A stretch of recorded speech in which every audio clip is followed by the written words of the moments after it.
Thank you, Dr. Solomon. I might add that more detailed information about many of the topics we're discussing today can be found in the third edition of Dr. Solomon's book, How Much, How Often, For What, which also includes a number of inspiring first-hand testimonials about the health-restoring benefits of noni juice. Dr. Solomon has sold more than 1 million of his books on noni juice worldwide. Our viewers may be surprised to learn that diabetes trails only heart disease and cancer as a leading cause of mortality in the United States. Now, while it's true that there is no known cure for diabetes, Dr. Solomon, your findings suggest that as many as 4 out of 5 diabetes sufferers can find some relief by incorporating a steady regimen of noni juice. That's right. We looked at 5,575 people who had diabetes and who drank Tahitian noni juice. Of those, 82% said, there's no question about it, it helped me in some way. The average that they drank was 3 ounces a day. More than 17 million Americans suffer from asthma, a number that has more than doubled since 1980. And most people realize that with severe asthma, tasks like walking up a flight of stairs, taking a leisurely stroll outdoors may result in several hours of labored breathing. What you may not realize is in some of these cases, especially among the elderly, asthma can be fatal, although most asthma deaths are preventable. Amazing, Dr. Solomon, your findings indicate that noni may benefit more than 70% of asthma sufferers. Tell us about noni juice and asthma. What you say is absolutely true. And it's going to get worse because there's more pollution of our air, our water, and our food. All 3 of those are triggers of asthma. And they're all getting worse, not better, in this country. So we can expect more asthma. But of the 8,077 people who had asthma and who took Tahitian noni juice, 71% said it helped their symptoms. They either breathed better, they didn't have the compression of their chest, they didn't cough as much, they didn't wheeze, and that was on 2.5 ounces a day. I know a lot of people are affected by asthma, but what about other respiratory conditions? Same thing. What I told you for asthma is true for other respiratory conditions also. And they're getting worse too because of the pollution that we just spoke about. And infections are a big part of a trigger for asthma as well as for other respiratory infections.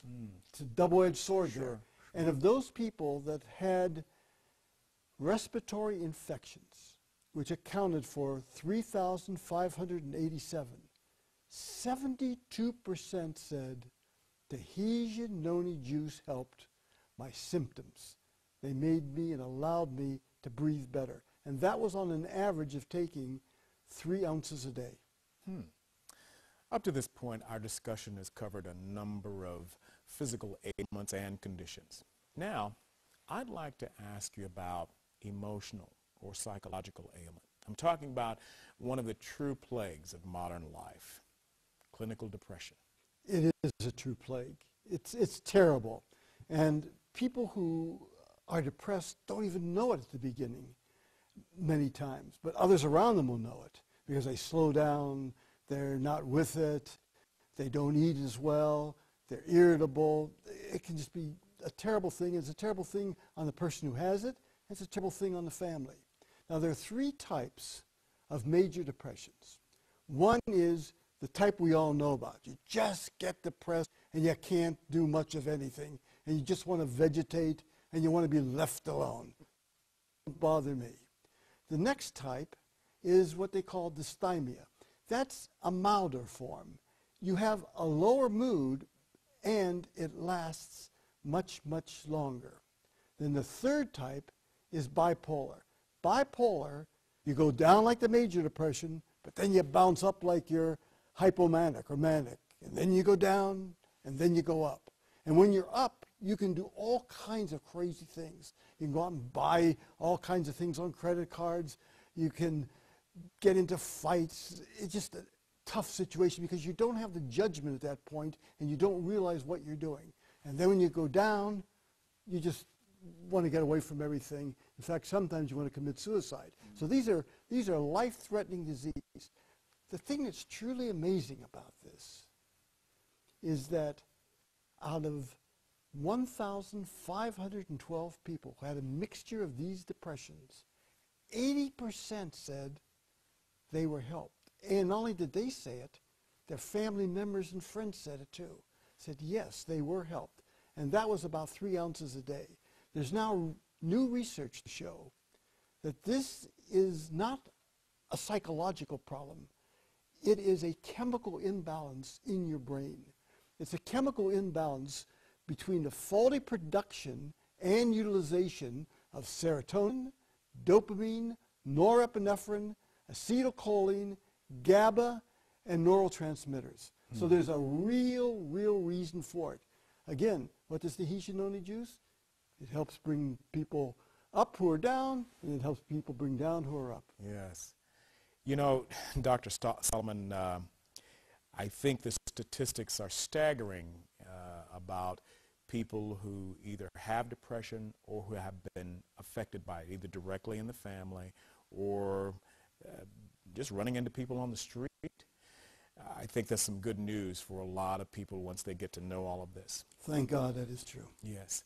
Dr. Solomon, in your book, you have a section that deals with multiple sclerosis and Parkinson's disease. Your research in these areas didn't have nearly the same number of contacts as in other conditions, yet you mentioned that noni appeared to relieve symptoms in more than half of the respondents. What leads you to believe that noni juice may also benefit those who suffer from these conditions? The reason that I put it in was if you have MS or if you have Parkinson's disease, you're looking for help. And I didn't have enough to make it statistically valid in any way. This is, I'm not saying it helps, I'm not saying it doesn't help, I'm saying I don't know. But it just happened that out of 25 people who had MS, 52% were helped on 3.5 ounces a day. It also happened that if you had a family member who had MS, your chances of getting it were 1 in 100, whereas if you didn't, it was 1 in 1,000. So if you have a family member, it's much more possible and probable you'll get it. When it comes to Parkinson's disease, we again had 25 people, 52% were helped on 3.5 ounces a day. And there, the brain cells that make dopamine die faster. Now, I'm not holding out this as any panacea at all. I don't want to give anybody any false hope. On the other hand, I didn't want to not mention it because some people, a few, did appear to be helped. So what I'm interested in doing is getting more and more data to see, does it really help? Will these statistics hold up when the numbers get greater? Okay. You've talked about cancer and you've also talked about diabetes, but heart disease remains the #1 health crisis in America today. And high blood pressure and stroke are the premier indicator that a person's heart and blood vessels may be in trouble. Yet, I have to believe one of the most amazing aspects of your research, noni seem to have nearly across-the-board capacity to help people lower their blood pressure and help with symptoms of strokes. Tell us about your heart health findings. Heart, blood pressure, and stroke are 3 parts of the cardiovascular system, or problems of the cardiovascular system. Heart disease, we found that 3.5 ounces a day of Tahitian noni juice helps 76% of 2,158 people who had heart disease. Blood pressure, which is a silent killer of those people with blood pressure elevations, 1,869 people, 84% said that 3 ounces of Tahitian noni juice a day helped them, and in fact, many of their doctors have documentation their blood pressure went down.